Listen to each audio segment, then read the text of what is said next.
Hi guys, నేను మీ కళ్యాణి రస్. Welcome back to Tanya Bunny channel. మరో కొత్త వీడియోతో మీ ముందుకు వచ్చేసా. ఈ వీడియో వెడ్నెస్డే ఎర్లీ మార్నింగ్ అయితే ఇలా టీని అయితే పెట్టుకున్నాను. ఇటువైపు హాట్ వాటర్ పెట్టేశాను. హాట్ వాటర్ పెట్టేసి కొద్దిగా తీసుకున్నానండి. నేను మా హస్బెండ్ కూడా తాగేసాము. దాని తర్వాత అయితే ఇటువైపు టీ మరుగుతూ ఉంది. ఇంకా టీ కొంచెం వేడి చేసుకున్నాక తాగేసాము. టీ తాగేసుకున్న తర్వాత నేనైతే ఫ్రెష్ అప్ అయిపోయి ఇంకా దీపారాధన కూడా చేసేసాను. దీపారాధన చేసుకున్నానండి. క్లీనింగ్ అవి వీడియోస్ ఏం షూట్ చేయలేదు. ఇది చిన్న డైలీ వ్లాగ్ లాగా మినీ రొటీన్ వ్లాగ్ లాగా షూట్ చేశాను. వీడియో లెంతీ కూడా ఎక్కువ ఉండదు. నెక్స్ట్ అయితే ఇక్కడ దీపారాధన అయితే అయిపోయిందండి. ఫ్రూట్స్ ఏం లేవు. ఇంకా దీపారాధన ఈ మధ్యన ఇంట్లో కూడా అంతగా ఉండట్లేదు కదా. ఉండేటప్పుడైనా దీపారాధన చేసుకుందాము. ఇంకా ఫ్లవర్స్ లేవు, ఫ్రూట్స్ లేవని కాకుండా కొద్దిగా షుగర్ ఉంటే ప్రసాదంలా పెట్టేసి దీపారాధన అయితే చేసేసాను. నెక్స్ట్ వచ్చేసరికి ఇది ఈవినింగ్ అనమాట. అంటే మధ్యాహ్నం లంచ్ అనేది మేము తినలేదండి. ఎందుకో అస్సలు తినబుద్ధి కాలేదు. అందుకని ఎవరు బన్నీతో సహా తినలేదు. ఎండండి బాగా ఉక్కపోతకి, ఎండకి ఏంటో అన్నం కూడా తినాలి అనిపించట్లేదు. అందుకనేసి అయితే కొంచెం ఎర్లీగానే వంట స్టార్ట్ చేసేసాను. దొండకాయ ఉండేది ఫ్రిడ్జ్లో. దొండకాయ పకోడీలాగా ప్రిపేర్ చేయమ్మా అనేసి అంటే ఇక్కడ దొండకాయ కట్ చేసిన వీడియో అయితే షూట్ చేయలేదు. ఇంకా దొండకాయ ఇక్కడ పకోడీలాగా ప్రిపేర్ చేశాను. దాని ప్రిపరేషన్ ఏం లేదండి. దొండకాయ కట్ చేసి అల్లం వెల్లుల్లి పేస్టు, నెక్స్ట్ కొద్దిగా కారం, ధనియా పౌడర్, నెక్స్ట్ సాల్ట్ యాడ్ చేసుకోవాలి. అంటే రుచికి సరిపడా సాల్ట్ని అడ్జస్ట్ చేసుకొని కొద్దిగా శనగపిండి యాడ్ చేసేసి పొడిగా కలుపుకుంటే దొండకాయ పకోడీ అనేది ఇలా వస్తుంది.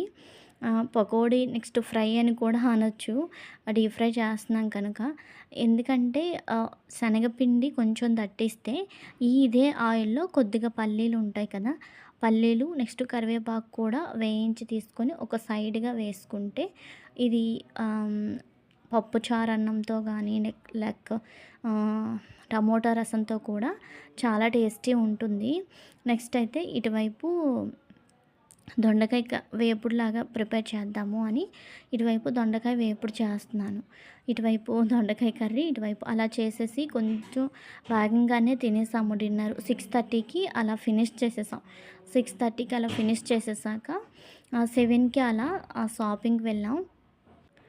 షాపింగ్కి వెళ్ళామండి. ఎందుకంటే బన్నీ బాబుకి డైలీ వేరు షార్ట్స్ కానీ టీ షర్ట్స్ కానీ అయిపోయి ఇంకా సమ్మర్ టైం కదా.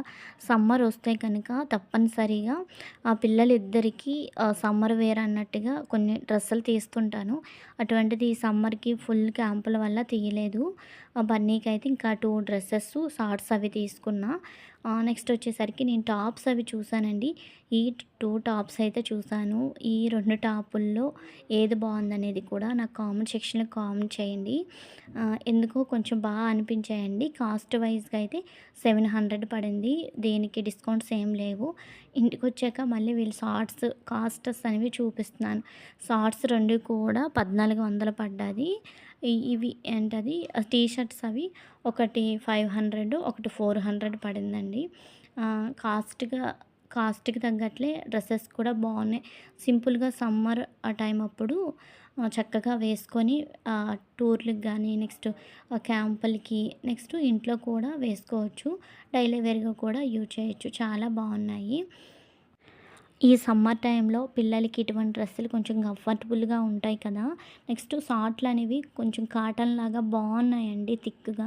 అందుకనే తీసుకున్నాం. ఈ వీడియో తర్వాత వీడియోస్ అనేవి ఇంకెక్కడ షూట్ చేయలేదు. వీడియోనైతే ఇంతటితో ఎండ్ చేసేస్తున్నాను. ఈ వీడియో కనుక మీకు నచ్చితే లైక్ చేయండి, షేర్ చేయండి. మరిన్ని వీడియోల కోసం మన ఛానల్ని తప్పకుండా సబ్స్క్రైబ్ చేయండి. Bye bye, keep watching.